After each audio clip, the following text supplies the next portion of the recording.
వచ్చావా నాయనా అంది దీపాలు వెలిగిస్తున్న పారిజాతం నిధిని చూడగానే. ఎంతకీ రాకపోయేసరికి ఏం జరిగిందో అని కంగారు పడిపోయాను. భయం లేదు అమ్మమ్మ, అన్నీ సర్దుకున్నాయి. నిధి లోపల లోపల సమాధానం కోసం వెతుకుతూ పైకి అన్నాడు. అమ్మాయికి చెప్పావుగా?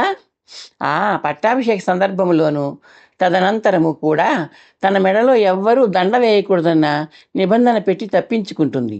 ఒకసారి పట్టాభిషేకం అయ్యాక మహారాణి అయినట్టేగా.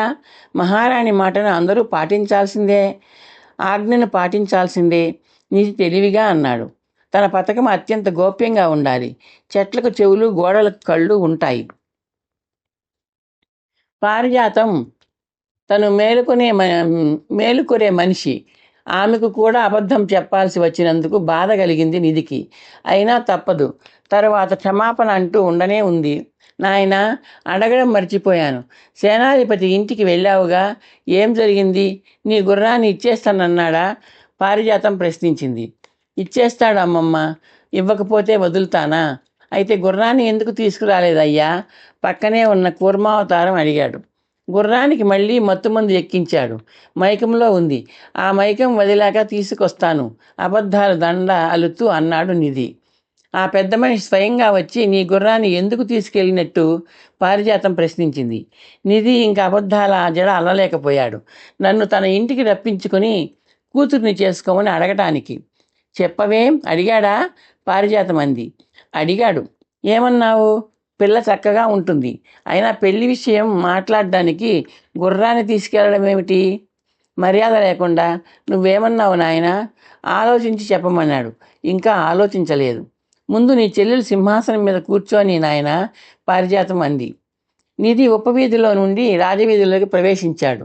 పౌరులు అటూ ఇటూ తిరుగుతున్నారు. పువ్వులు, పళ్ళు విక్రయించే మహిళలు బుట్టలు మోసుకుంటూ వెళ్తున్నారు. ఒక ఇంటి ఆవరణలోంచి ప్రవేశద్వారం దాటి ఒక గుర్రం గిట్టల చప్పుడు చేస్తూ వీధిలోకి ప్రవేశించింది. నిధి అప్రయత్నంగా రౌతు వైపు చూశాడు. నగర రక్షకుడు సుబాహుడు. అతని చూపులు నిధి మీద వాలాయి. వెంటనే గుర్రం మీద నుండి దిగి నిధి వైపు రాసాగాడు. మహారాణి సోదరులకు నమస్కారం. సుబాహుడు నిధి ముందు ఆగి నమస్కరిస్తూ అన్నాడు. నమస్కారం. తమరు ఎవరో తెలియకపోవడం వల్ల ఎవరో ప్రవాస యువకుడు అనుకుని ఇబ్బంది పెట్టాను, నన్ను మన్నించాలి, సుబాహుడు వినయంగా అన్నాడు. మీరు నడిపించిన సంఘటనలను, మిమ్మల్ని అప్పుడే మర్చిపోయాను. నిధి నవ్వాడు. ఆ సంఘటనను మీరు గుర్తుంచుకోకూడదనే నా ఆశ, అభ్యర్థన, సుబాహుడు అన్నాడు. మీ విధిని మీరు నిర్వర్తించారు అంతే. అది అపరాధం కాదు, అభ్యర్థన అవసరం లేదు. నగర రక్షకుడుగా నేను నిర్వహించే విధి గురించి ఈవేళ కాకపోయినా రేపైనా తమకు తెలియకపోదు. మీ అశ్వాన్ని బలవంతంగా స్వాధీనం చేసుకునే ప్రయత్నం చేశాను. అది నా నిధిలో భాగం కాదు, నా స్వార్థం. బంగారు తోకను చూసి ముచ్చటపడ్డాను. నా ప్రవర్తనను మర్చిపోతాను, నా సోదరికి తెలియజేయను. నిధి చిరునవ్వు నవ్వాడు. సుబాహుడి ముఖం విప్పారింది. మీది పెద్ద మనసు, మీ మేలు మర్చిపోలేను. అన్నట్టు మీ అశ్వం మా సేనాధిపతి రక్షణలో ఉందని విన్నాను. అవును, విమోచకుల వారు నా అష్టాన్ని ఇష్టపడ్డారు, నన్ను ఇష్టపడ్డారు. ఈ నగరంలో నేను అడుగుపెట్టిన వేళా విశేషం. వారు ఆ అంశాన్ని చూచాయిగా అన్నారు. ఆ దంపతుల కుమార్తె చక్కని చుక్క, బుద్ధిమంతురాలు. అవునవును, చూశానుగా, చూడగానే అర్థమైపోతుంది సుబాహుడు గారు. అవునవును అవునవును ఇంకా ఆ పారిజాతం ఇంట్లోనే విడిచి చేస్తున్నారని విన్నాను. మందిరంలో తమ సోదరీమణి గారితో పాటు ఉండకపోయారా? నిధి చిన్నగా నవ్వాడు.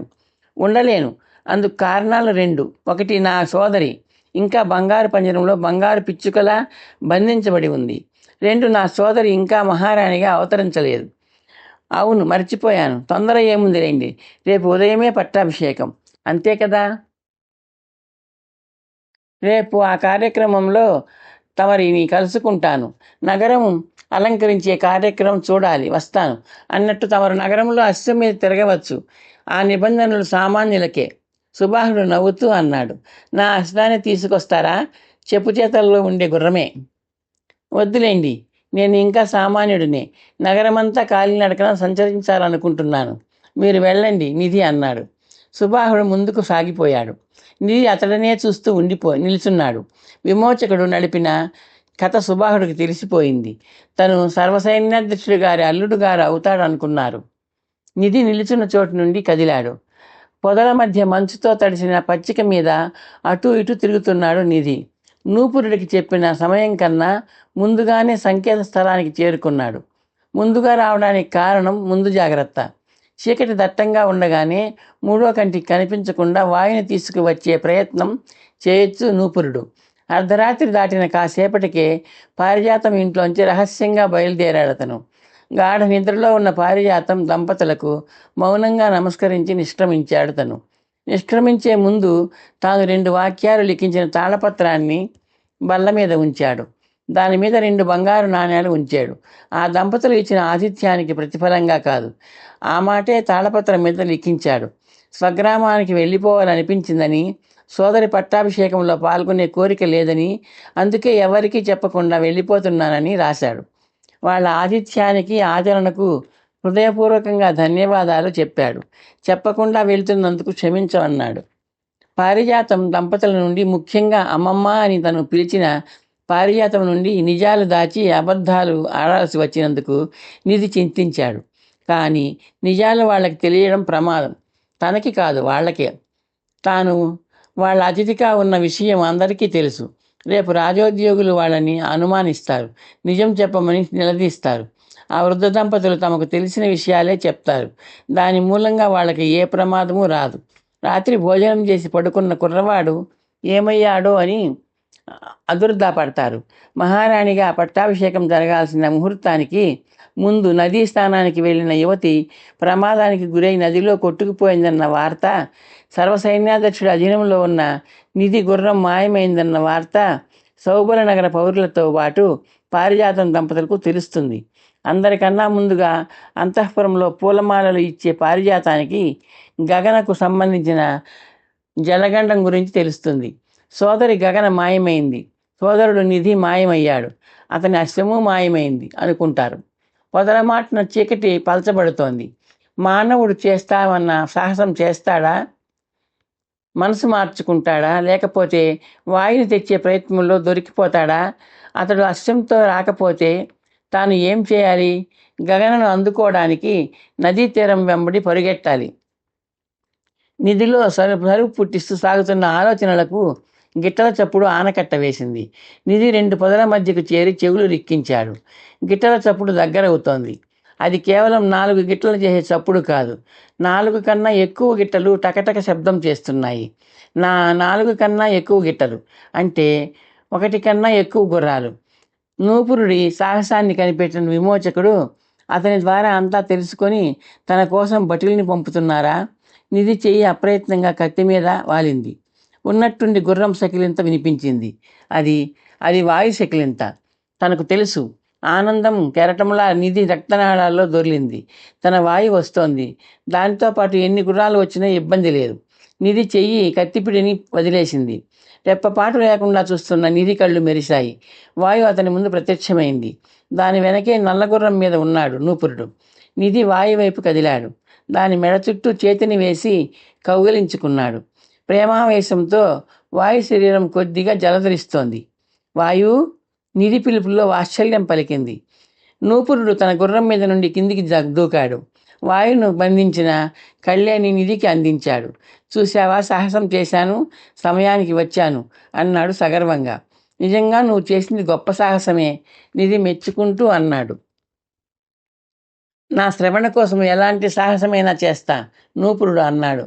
ప్రేమంటే అలాగే ఉండాలి. నువ్వు వాయు మీదే వస్తావనుకున్నాను. వచ్చినంత త్వరగా తిరిగి వెళ్ళాలిగా. పట్టాభిషేక సమయానికి మందిరంలో మామయ్య పక్కన ఉండాలి. నీ గుర్రం మాయమైన విషయానికి నాకు ముడిపెట్టకూడదు. అందుకే త్వరగా వెళ్ళిపోవాలన్న ఆలోచనతో నా గుర్రం మీద వచ్చాను. నా మాట నిలబెట్టుకున్నాను. ఇంక నువ్వు నీ మాటను నిలబెట్టుకుంటున్నాను. అష్టాన్ని అధిరోహించబోతూ అన్నాడు నిధి.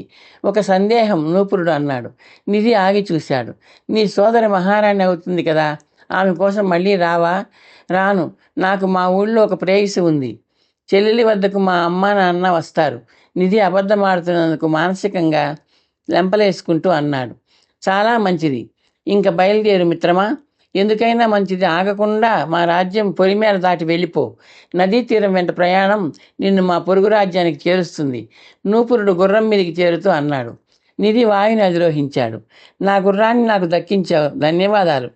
నా ప్రేయసిని నాకు దక్కించావుగా మిత్రమా, నేను నీకు రుణపడి ఉంటాను, వస్తాను అంటూ నూపురుడు గుర్రాన్ని వచ్చిన దారి వైపు మళ్లించాడు. నిధి వాయుని వ్యతిరేక దిశకు మళ్లించాడు. వాయు కదిలింది. నూపురుడు కాబోయే రాణిగారి జలగండం గురించి చెప్పలేదు. అతను బయలుదేరే సమయానికి పరిచారికలతో గగన నదీ స్నానానికి వచ్చి ఉండదు. నదిలో మునిగి కొట్టుకుపోయిన కాబోయే మహారాణి కోసం భటులు గజఈతగాళ్ళు వస్తారు. వాళ్ళకి కనిపించినంత దూరం వెళ్ళిపోవాలి తను. నిధి వాయుని చేత్తో తాకాడు. వాయు వేగం పెంచింది. ఈ కథ మీకు నచ్చితే లైక్ చేసి, షేర్ చేసి, సబ్స్క్రైబ్ చేస్తారని ఆశిస్తున్నాను.